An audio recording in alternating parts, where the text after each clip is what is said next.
Welcome to a special midwinter episode of Dying Arts, a Three Ravens podcast series all about heritage crafts and forgotten arts. I'm Eleanor Conlon, and I'm stringing gilded walnuts for my Christmas tree before inviting my co-host Martin Vaux to join me for a jolly game of Hunt the Slipper. Eleanor, I found your slipper!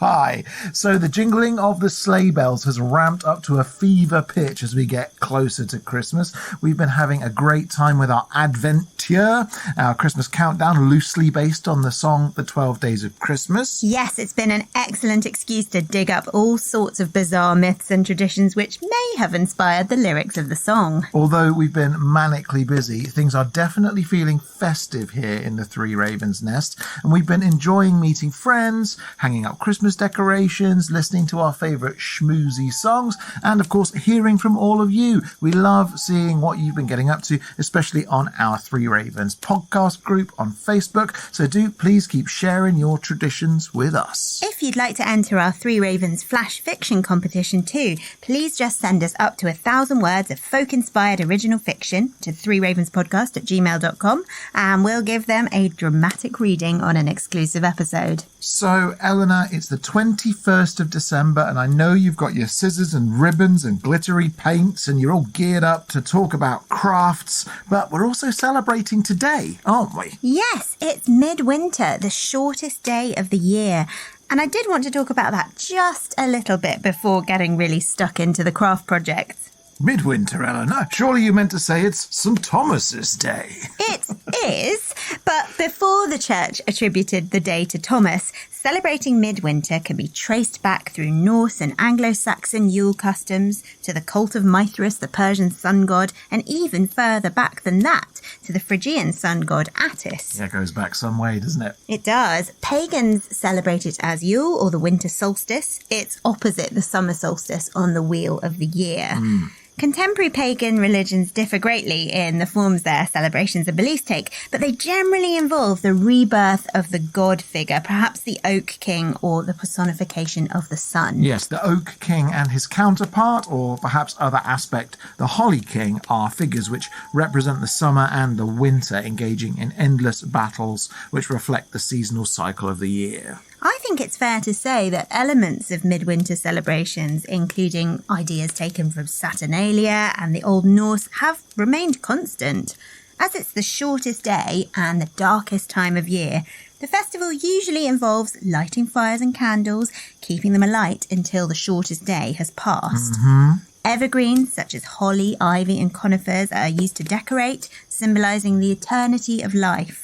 The Yule log, a huge log placed on the fire, was kept burning throughout to symbolise warmth and the continuance of life. And we still remember it in modern cakes. Yes, the chocolate Yule log is one of your favourites. It certainly is, although when I get my hands on one, it definitely doesn't symbolise the continuance of life for long because I've eaten it. So, Eleanor, you've promised me traditional crafts for the festive season. Where do we even begin? Well, the first thing to say is that I'm delighted to report that none of the crafts I'm going to talk about today are on the Radcliffe list of endangered crafts. Oh, that's something. Mostly because they're all still practised in some form or other today. Yep. They've evolved a little perhaps, but we still have examples of most of these, and some are really quite widespread. But I'd like to start today by talking about a Christmas craft which I have a bit of a history with. The ashen faggot. Yes, excuse me, say that again? Yes, that really is its name. It's an Old English Christmas tradition, which is quite similar to that of the Yule log, but it has some peculiarities of its own, and is also related to the wassail tradition. Yeah. Now, you ought to feel a bit of an affinity with it, as the tradition comes from the West Country, so from Devon and Somerset, and isn't really found outside that area. Yes. Now, Eleanor, how would you summarise or explain what an ashen faggot is? Well, I'll describe it so you can all picture it. It's either a large ash log or a bundle of ash sticks, but it must be bound with 9 green withies or young ash beams, ideally all from the same tree. On Christmas Eve, it's placed on the fire, traditionally by the oldest person in the room, and then the people who are watching it burn take part in various activities. Such as? Like, what kind of activities would you do while watching your ashen faggot burn? Well, you simply might want to sing Dunster carols originating from the village of Dunster in Somerset. The wassail party, presumably after having gone all around the houses wassailing, watch the ashen faggot burn. The withy bindings, being green wood, burst first, sometimes with a loud pop, and it's traditional to toast each burst binding with a drink. And there are 9 of them, so it's basically just an excuse to get drunk. Well, it is Christmas Eve. Sometimes, if there are unmarried women in the wassail party, they can each choose a withy, and whoever's withy snaps first will be married in the next year, it's said. And is that kind of it for the ashen faggots? Well, not quite. When all the withies have snapped and everybody is well and truly drunk, each person takes one of the half-burned ash sticks and saves it till the following Christmas, when it forms the centre of their own ashen faggots, if they're going to host a faggot party next year. And this symbolises the continuity of life. Remnants of the ashen faggot are actually supposed to keep smouldering in the hearth during the 12 days of Christmas, so that a fire can be raised at any moment with a quick blast of the bellows. And what happens if you don't burn the ashen faggot? Well, I regret to inform you that any household not burning the ashen faggot faces years of bad luck and misfortune. And you also might have a visit from the devil, as burning it helps to keep him away. Now, do we know where the idea actually comes from? So why ash, for example? Well, it's loosely based on this idea that Mary and Joseph used ash wood to light a fire so they could wash and dress baby Jesus after he'd been born. Okay. Not sure what that has to do with popping withies and excessive drinking, but there we are. It does make sense, though, as ash has a very long history of magical associations. Yeah, we've mentioned quite a few cultural aspects of the ash tree on the podcast before. We've got Yggdrasil, of course, the world tree of Norse mythology. That's an ash tree. The first man in Norse mythology, Ask, was created from an ash branch, and it appears in Greek mythology too, associated with the Melii, who are tree nymphs. Now, I only just discovered that dryads are not just catch-all tree nymphs. Really? No. Dryads are nymphs specifically associated with oak trees, whereas Melii are associated with ash trees. Oh my goodness, they have their own types. Yeah, they do. This was brand new news to me, so very exciting. News to me now. I was also reading that if you're vampire hunting in Italy, as one does from time to time, make sure you arm yourself with an ash stake, as they're believed to be able to reliably finish off fanged aggressors. But only in Italy. Only in Italy. Yeah, exactly. So do we have any evidence of the ashen faggot tradition continuing today, or has it been lost to the annals of time? It does continue today. Quite a few pubs, especially those on the border between Devon and Somerset, still celebrate it. Roar. The Harbour Inn in Axmouth goes large. Quite literally, they build a 6-foot-high and 3-foot-wide ashen faggot for their massive fireplace. Oh, that's huge. It is, isn't it? Other pubs celebrate on the 6th of January, which is Old Christmas Eve, and bets placed on how long it will take the last withy to snap usually go to charity. So it's great that it survived, really. And you said that you'd had a mishap with an ashen faggot. You got to tell us the story. Yes. So a few years ago, I decided it would be really lovely to revive this tradition and try it at home. I went for a walk in the woods and I found what I thought was the perfect ash tree. It had fallen in a storm, so there were twigs to snap off to create my bundle, and even better, there were lots of springy green withies growing straight up. It was a little bit of a scramble to get to it through the woods, but I managed to climb onto the tree and walk along the trunk to cut the withies. Just imagine me for a minute trying to be picturesque with my little wicker basket, skipping along. And I had almost enough withies, but I wanted some extra in case they broke while I was assembling the ashen faggot, not having done it before. I wasn't sure. And there were a few growing a bit further down the trunk of the tree where it was a bit thinner because it was near what had been the top of the tree. So I kept going, but the tree snapped underneath me, rotten dead wood, and deposited me into what I rapidly discovered was a small pond, basket withies and all. We've actually mentioned Eleanor's habit of falling into bodies of water on the podcast before. Yes, it's sadly not an isolated incident. In fairness, though, the Ashen Faggot was really lovely, and I definitely took advantage of the toasting cup after my fall into the very cold water. I think I would just choose a safer source of withies in future. Well, are there other things we can do alternatively that aren't perhaps as full of peril? Well, I think we should do something nice and simple and suitable for slightly less intrepid adventurers. Let's make a Christingle. Now, I remember Christingles being a staple of school carol services when I was little.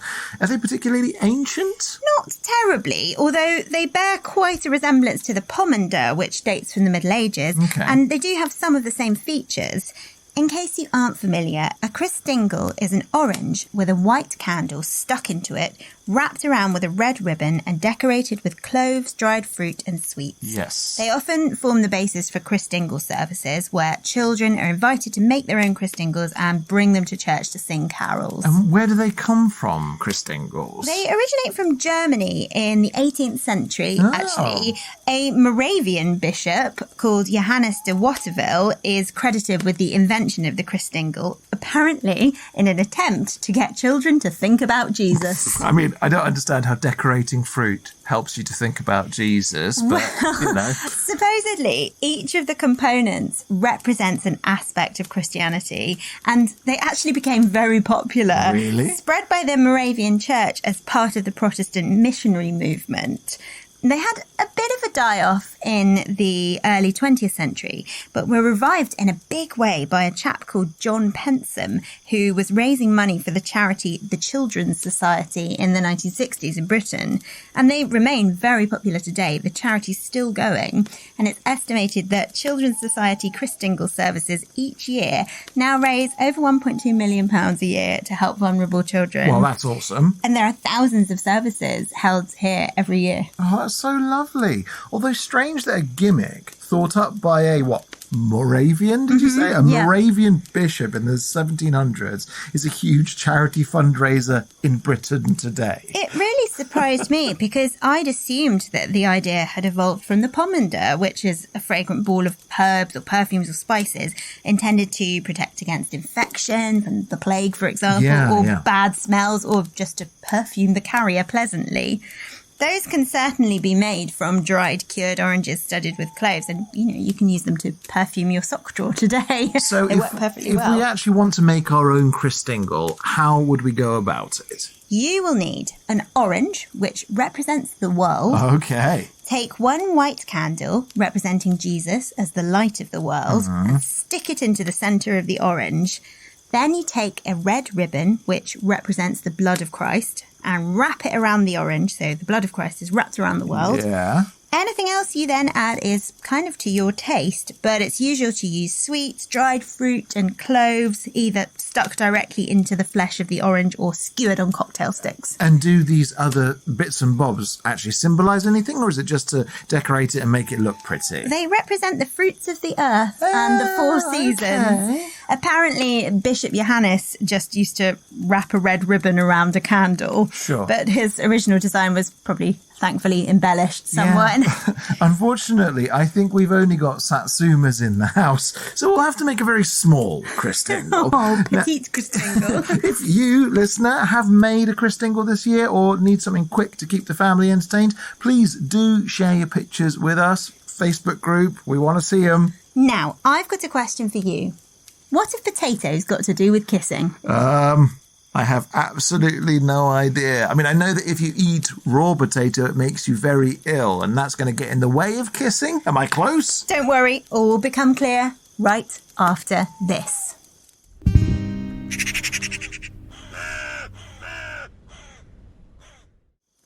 Well, I think it's time that we talked about the great social divider.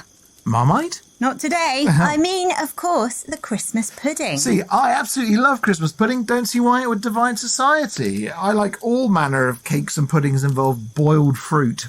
I'm basically a Victorian at heart, but you're not keen, are you? It's okay in very small doses, but you're right, I'd much rather have a Yule log. Well, you're wrong, and I'm hoping you're going to show us all just quite how wrong by detailing the rich history of the noble figgy pudding? I'm afraid so. The earliest reference comes in the 14th century in a truly wonderful recipe book called The Form of Curry. Curry? Curry, it's C-U-R-Y, just means cookery. Okay. And form in this context is method, so it's the method of cookery. Right. It's a very extensive recipe book and was attributed to the chief master cooks of King Richard II. Wow, okay, sounds fancy. Sadly, the original manuscript doesn't survive, but 9 different manuscripts feature its text. So it was obviously popular and widely used. Right, so they copied it out into other books. Yeah. Ah, gotcha. It's one of the oldest English cookery books and one of the most well-known medieval recipe texts. What's interesting about this is it was actually quite common for cooks to kings and nobles to record their recipes. We don't necessarily think of the Middle Ages as a time when people were writing cookbooks, but they absolutely were. Well, that's cool. Likely as a way to kind of show off their employer's wealth and status. With you, yeah. Not everybody, of course, would be able to afford the expensive spices and flavourings that these cooks used. So it was basically a bit of a flex. Well, who can blame them? And the Form of Curry may even have been written as a response to a French text called Les Viandiers to kind of compete with it, to show that English cooking is just as good. Very interesting. So Richard II was a fan of the Christmas pudding. Is that basically what you're getting to? Maybe, although it took a rather different form to the pudding we know today. In fact, it would be pretty unrecognisable. Oh, go on. It was just called figgy, spelt F-Y-G-E-Y, and was more of a pottage than a pudding, so basically a kind of broth. Ugh, slop. Yeah, definitely slop. It would have included dried and fresh fruit, wine, spices, and thickening those. So most of the essential components of the Christmas pudding. I don't know. I'm not convinced. If it's not actually solid, I don't know, like a Christmas soup. Well, yeah, I mean, I think that's exactly it. But I'm going to read you the recipe from The Form of Curry. It's pretty simple if you did want to try it out. Okay, all right, Let's hear it. Take almonds blanched, grind them and draw them up with water and wine, quartered figs and whole raisins. Cast thereto powdered ginger and honey clarified, seethe it well and salt it and serve forth. See, I thought I wouldn't like the sound of it, but actually it does sound really, really good. Almost like a Christmas milkshake, you know? Christmas kind of milkshakey, porridgey. Yeah. It could be quite delicious. I could get into that. Well, pottage was very popular. It would have actually been served at the beginning of the meal, though, rather than at the end, the way we have Christmas pudding today. And that recipe definitely wasn't set in stone because it might also involve breadcrumbs or even some meat or meat stock. Yeah, this is one that I never understood. When you start mixing meat in to get, mince meat, the origins of that term. Yeah, it would have 100% involved meat. It doesn't today, but it would have then. No, thank you. It really remained a staple. Pottage or frumenty was eaten well into the 17th century. At that point, the figgy pudding as we know it started to emerge from the mists of the kitchen, gaining a more solid aspect. Like me after hours standing over a hot stove making one. The description of the 17th century figgy pudding actually makes it sound more like a haggis. Because although it was still essentially porridgey in texture, it was cooked inside a skin like a sausage. Now, that really doesn't sound terribly pleasant. No, especially when you consider that the skin would have actually been part of a pig's intestine. Yeah. It was very much a savoury thing too, rather than a traditional pudding, served as an accompaniment to roast meat or even as a starter. Oh, okay, so like a dessert. black pudding or something like that. Sort almost. of, yeah. But it still had the fruit and the spices and the wine. It's sort of Christmas soup porridge inside a sausage skin. Yeah, but you see, black pudding can be sweet sometimes. Okay, but, what I'm into isn't all of this madness. I'm into a modern, sweet, delicious figgy pudding that you have ideally with brandy sauce or brandy cream or some kind of custard. So when do we see the wonderful brandy-soaked sweet pudding that I know and love today? When does that emerge? We have the Victorians to thank. Excellent. Good Although work, Victorians. theirs was a conservative culture, they did believe that Christmas should be well celebrated, although they did frown on excessive frolicking. Well, who doesn't? So keep that frolicking to a minimum. I'll do my best. Pudding-based frolics were totally in loud, though, and it was in the 19th century that the tradition of making the Christmas pudding on Stir-Up Sunday was established. Yes, we've mentioned that one before, haven't we? We have. The 5th Sunday before Christmas is known as Stir-Up Sunday, inspired by the collect for that day in the Book of Common Prayer. And there are all sorts of lovely traditions associated with Stir-Up Sunday and making the pudding. For example, every person in the family was supposed to stir the mixture to bring the pudding extra luck for the family in the coming year. Yeah, we normally do that with our Christmas cake, don't we? We do, although it doesn't take us long, being a small family. However, I only just read that we should have been stirring the mixture from east to west in honour of the journey of the three Magi to Bethlehem. Oh, of course. I need to get my compass out in order for us to cook our Christmas cake. To precise art. What? At this point, the Christmas pudding has well and truly taken its place on the international dessert stage. It gets much sweeter and the savoury ingredients like meat are left out. Good. This is when we start to see pudding shaped into spheres or into other fancy moulds and either boiled inside a muslin cloth or steamed in a pudding basin. See, now you're talking, Eleanor. My mouth is literally watering. We do still sometimes pop a coin into the Christmas pudding for good luck, don't we? Yeah. But the Victorians favoured sticking all sorts of things into it. Hopefully not anything too scandalous. Much like its close cousin, the 12th day cake, which comes a little later on in the festive season. They would put in charms or items which signified various fates for the coming year. So it was a little bit like a fortune-telling game, but through eating a slice of pudding. That sounds cool. So like a silver coin symbolised wealth to come, while a ring represented love and marriage. However, if you got a thimble in your piece of pudding, it meant, well, probably a broken tooth, but also certain spinsterhood, no marriage for you. Whoa. Well, at least on the positive, if you do become a spinster, you don't have to share your pudding with anybody. Something I was excited to discover is that brandy butter is actually a traditional Victorian accompaniment to Christmas pudding. See, Eleanor would probably just eat a bowl of neat brandy butter if I let her. If I just put it in front of you and said, look after that. I think if I came back, it would be gone. I can neither confirm nor deny the statement.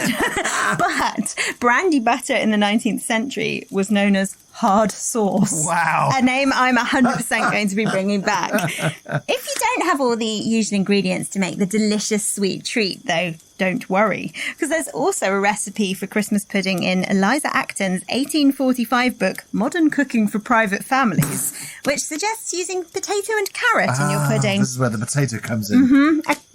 This isn't where the potato comes in. This is a different potato. Oh my goodness, you've got so many potatoes hidden in this episode. But according to Eliza Acton, this recipe is cheap and good. I mean, sorry, Eliza, but I am not convinced.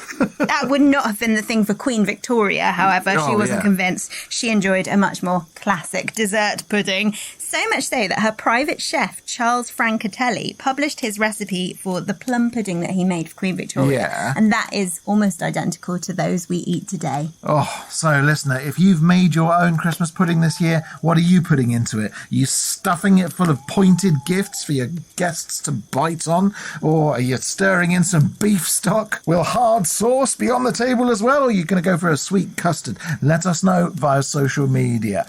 Now, Eleanor, I'm going to keep going back to it until you tell me. You promised me stuff to do with potatoes. So, what do potatoes have to do with kissing? I'm going to enlighten you. Now, we always hang up either a sprig of real mistletoe or a bunch of artificial mistletoe. Yeah, I mean, any excuse for a festive smooch, quite frankly. But I was reading that the tradition actually comes from a rather more involved Christmas craft called either the kissing bough or kissing ball. Yes, let's make one immediately. I'm all for hanging up more kiss-related foliage. So, how do we do it? The idea originates in the Middle Ages, and in its original form, the kissing ball was a sort of collection of twine and evergreen boughs woven together into a rough ball shape. Yeah, see, this reminds me of the year where you and I tried to make a hawthorn globe. Yeah, that was not a great success. No. I think this might have been a bit easier than that, as the boughs would still be green and we were trying to use dead hawthorn twigs. Yeah, we were. Mm-hmm. Besides, we didn't include a clay figure of baby Jesus. Oh, wow. Which should have been placed in the centre of the kissing ball. Then it would have been hung from ceilings to give blessings and good luck to all who passed underneath. Jesus would have watched everybody kissing. I feel a bit strange about that concept. Anyway, so where does the kissing come in? Because at the moment it just seems like something nice that you dangle with a little baby in the middle. Well, kissing under mistletoe can be traced as far back as ancient Greece during celebrations like marriages. Yes. And there's also evidence that conflicts were resolved underneath mistletoe as a sign of peace. In our recent Druids episode, actually, we talked about how mistletoe was sacred in Britain, with the Druids believing it had magical healing properties. Yes. We start to see mistletoe being included in kissing balls by the Tudor period, when they start being referred to as kissing boughs. The structure changes a bit too. The boughs are made with 2 intertwined hoops covered in evergreen leaves, including bay, holly, and of course mistletoe. And the baby Jesus figure was sometimes included too, to add a degree of good luck to your kissing activities. Well, I mean, on the positive, you'd presume that he'd approve if he was looking down at you as you were doing your snogging at Christmas. But I don't know, I feel a little bit self-conscious if Jesus had his beady eyes on me. Yeah, I think that's why it's sort of gradually fallen out of use. Yeah, hopefully not out of the kissing bough, to hurt the baby Jesus that falls. Yeah. But there was a caveat. If you kissed under the kissing bough, you each had to pick a mistletoe berry as proof of the kiss. Oh, you don't do that anymore. No, there was a little rhyme about it too, which goes like this. Pick a berry off the mistletoe for every kiss that's given. When all the berries have all gone, there's an end to kissing. That's great. I love that one. So it's within our interest, basically, to seek out mistletoe that's incredibly abundant with berries. That's what I'm getting from this. Okay, yes. Excellent. The kissing bough or ball tradition continued right through and was adopted by the Victorians, who really went to town on it like everything Christmas. Good. It was they who started to use potatoes. So the potato would form a firm base from which to build out the ball. So it's like using a ball of silver foil, but they went for a potato, which presumably would gradually rot over the festive periods. And they would sort of stick things into it and make it very, very wonderful. Aside from using mistletoe and holly and other evergreens, they used symbolic herbs too. So it probably would have smelt really good. Yeah, aside from the rotten potato. In the 19th century, there was this great revival of interest in the language and symbology of flowers and plants. So they would sometimes include rosemary, which signified loyalty, thyme for courage, etc. Yeah, sure. They were also fans of using glitter or other homemade sparkly alternatives. I found a Victorian recipe for indoor frost, which involved painting holly leaves or any kind of evergreen that you're using for decorating with egg whites, and then scattering a mixture of corn flour and salt crystals over them, which would sort of dry hard and then sparkle in the candlelight. Yes, I mean, using a basic glue and salt crystals, that is an ancient practice. We know that has been going on for ages and ages and ages. Salt's really beautiful. It is. I mean, I think there's a tendency to think of glitter as being a very modern thing, but no, it's not. So, Eleanor, this all sounds very jolly. What about the most important pillar of festive decoration, though? The Christmas tree. It's funny you should mention it, because when the Christmas tree tradition arrived in England as late as the 1840s, people were actually quite snooty about it. Were they? And because they were worried that it would become so popular, it would replace the kissing bough. Which I suppose it did, actually, really. Well, it did. We don't have the kissing bough in our homes anymore, as a matter of course, and we do mostly have the Christmas tree. Most people were so taken with the idea of this prettily decorated little tree surrounded by presents that it started to filter into homes all over the country, especially after an engraving of Victoria and Albert enjoying a Christmas tree with their 5 children appeared, making this what was a German tradition, a mainstay of English Christmas culture too. Well, I don't know about you, but whenever I'm wandering around in this dark time of year and I look inside people's houses, there's something surreal and joyful about seeing a tree inside. You know, the world upside down idea is something we've talked about a lot in relation to Christmas. But that idea of bringing nature into your house so you can enjoy it and it can be part of your life, I think that's just a wonderful thing. It makes me happy every time. It does. It's very magical. And I think, you know, seeing that engraving of the Queen and the consorts enjoying such a simple pleasure, everyone wanted a piece of that. Although I was reading that the Christmas tree that Prince Albert's family sort of brought over was originally much smaller, and you would have one for each of you. Really? Yeah. So you would have a little tabletop-sized Christmas tree for you, and I would have one for me. And I would put presents for you under yours, and you would put presents for me under mine. Oh, that's so cute. You'd have one each. How And lovely. sort of decorate it for each other with things we wanted to give to each other. Whereas we just try and get the biggest possible tree we can and then bring it home. When it doesn't fit, then figure out how Inevitably we're going to trim it. chop a bit off the top. Yeah. Well, Christmas trees had been used in Europe for much longer. Yes. It was just in the 1840s that we get them over here as part of this kind of grand Christmasening that occurred. Sure. Believe it or not, the invention of the decorated Christmas tree is actually attributed by some to Martin Luther. Whoa. See, I know Martin Luther for nailing things on church doors, but putting decorations on trees? I wouldn't have suspected that. Apparently, he's said to have been the first person to add lighted candles to an evergreen tree. I mean, I don't regret it because I absolutely love decorating the Christmas tree, but I do think it's a bit sad that the kissing bough has fallen out of common use. I have to say, though, good thing we don't put candles on trees inside our houses anymore. No. Dangerous. Fire hazard. Well, let's make a kissing bough next Christmas. Okay, cool. Optional figure of Jesus. Although I'm not putting a potato in it. No way. There are so many wonderful and fun traditional Christmas crafts, honestly. While we've got time, I just want to talk about the origins of the Advent calendar. Yeah, how old is that tradition? Not that old, but long before Elf on the Shelf, we have references to people marking the season of Advent in some way, either by burning coloured candles as part of an Advent crown or making chalk marks on walls to count down. But the Advent calendar, as we actually know it, is the invention of a man called Gerrit Lang, or actually his mother, who generously taped a sweet to a piece of cardboard for him to celebrate each day of Advent.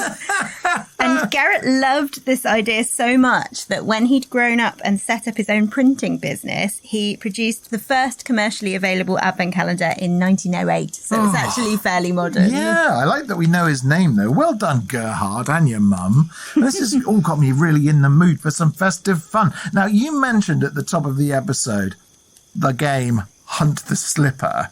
Is this a game we can actually play? It is. It's a historical party game which involves passing an object round while a person closes their eyes and counts to 10. When they finish counting, they have to guess who's hiding the object about that person. Oh, it doesn't have to be a slipper. No, it can be anything. Right. It could start being a slipper, but you can repeat as many times as you like with multiple objects. I mean, I think I saw an episode of Taskmaster recently when they were basically playing Hunt the Slipper. So it still sort of goes about now. I must say, when I read what it actually was, it wasn't what I've pictured. I've heard of the game Hunt the Slipper, but I had imagined this much more boisterous game of running all over the house in search of a hidden shoe. Yeah, well, which had perhaps sweets in or something. That's what I thought it was. I think if you've been drinking a lot on Christmas, the last thing you need is to be running about. Do you know what I mean? No, that's true. A nice still game, guessing who's hidden the slipper behind their Christmas pudding belly. I'm a big fan of a Christmas board game for keeping everyone awake while they're so full of food that they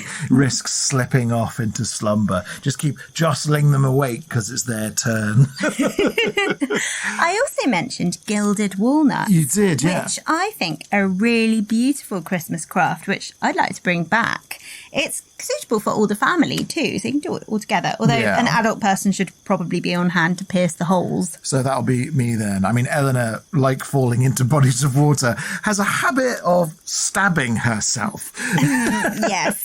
There are parts of Eleanor's fingers where she has no sensations because she's severed nerve. Yes, some of my nerve endings will never be the same. Nope. After some injuries related to sharp, pokey things. Yep. But for gilded walnuts, all you'll need are some walnuts, of course, some gold or silver paint, some colourful ribbon and some paper. Crack your walnuts carefully, being sure to preserve each half of the shell. You can eat the delicious walnut inside and then paint the shells with the gold or silver paint. Then gently make a little hole so that your walnut can be hung from the Christmas tree, or indeed the kissing bough. Then you can roll up a tiny scroll of paper containing a fortune or a good luck message or something cute to somebody you love. Yeah. And you roll it up, pop it inside the walnut, tie it closed with ribbon, and then use it to decorate. if you're like me and you can't peel an avocado without going to minor injuries, you can just tie a ribbon around the walnuts and hang it from the tree that way. She's not joking about minor injuries, by the way. That's happened. Quite a serious injury. But your walnuts can then be opened on New Year's Day. Oh, so it's like a little hidden message that sits there through Christmas. Yeah, exactly. Tradition says you mustn't open them until then. Although I think they make really beautiful decorations too to keep from year to year. So once you've made them once, you can keep them and put new fortunes or messages in them each year. So, yeah, I think I'd have the opposite problem, which is that in cracking the walnut shell, I'd just end up with shards of it everywhere. But I have been saying I wanted to do some Christmas crafts, so I'm glad I've got so many to choose from now. Crafts? You, sir, have a Christmas cake to make. Yes, I have to confess, I missed Stir Up Sunday by a long way. But hey, at least the cake will be extremely fresh. I can't wait. So we'd love to know which Christmas crafts you've been enjoying this year. Any raven-shaped gingerbread, perhaps? Have you got your own tale of misadventure with an ashen faggot? If so, do please get in touch with us by tagging us on social media or by emailing us at 3ravenspodcast@gmail.com. That's also the place to send us your thoughts or your entries to the Three Ravens Flash Fiction Competition, up to 1,000 words, please. Or you can get in touch with us on Facebook at facebook.com/3ravenspodcast, Instagram at 3ravenspodcast, and X at 3ravenspod. And if you are enjoying the podcast, please consider supporting us by subscribing to our Patreon at patreon.com/3 Ravens Podcasts. We have lots of exclusive goodies. And next week, our new 3 Ravens Film Club episode all about 1965's Kwaidan will be coming out. Otherwise, we will return tomorrow with our next Advent treat. And on Monday, of course, we have our 3 Ravens Christmas special.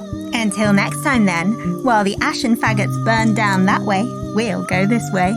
And remember, don't whistle until you're out of the woods.